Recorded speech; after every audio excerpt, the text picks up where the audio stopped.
The levels of debt distress across the African continent have surged amid the coronavirus pandemic. Nigeria has also experienced its fair share of the tough times that have pushed it to borrow even more. As correspondent Deji Badwas reports, the country stands to benefit from the G20's decision to further extend debt service. With the Nigerian economy taking a big hit from the COVID-19 pandemic and the fall in oil price, the extension of the debt service suspension till December could not be coming at a better time. It would at least provide some reprieve for a country just coming out of recession. For me, I call it forbearance or probably shifting the every day, but of course it gives us some kind of leeway to be able to use the monies we would have used in servicing the loans to get into some other economic recovery efforts by the government. So it's a good thing that is happening, but I wish they could extend it a little more so that forbearance can just sustain countries like ours. What it basically could do is to free up funds for other developmental uses. But for me, from an analytical point of view, the question has always been some of these accumulation of debts we've seen over time.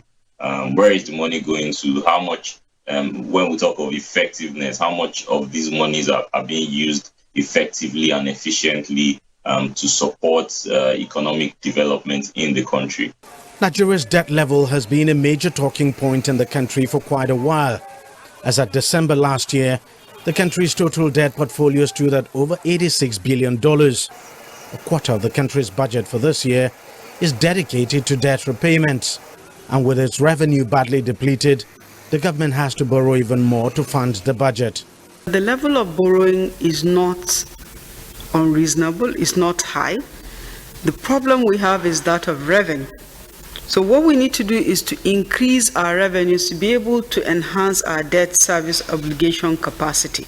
The government has taken measures like tax reforms and diversification of its income streams in order to boost its revenue. But it would take some time before the measures yield tangible results.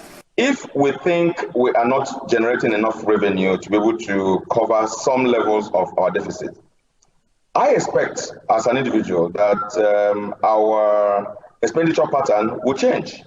Our spending pattern should change, and the cost of governance should reduce. If we say we will not borrow and therefore we will not build rails and major infrastructure until our revenue rises enough, then we will regress as a country, we will be left behind, we won't be able to improve our business environment, and our economy will not grow. The extension of the debt service suspension initiative may not end Nigeria's borrowing, but it would at least give the country a chance to use whatever it would have used in servicing its debts to revitalize an economy that needs all the help it can get.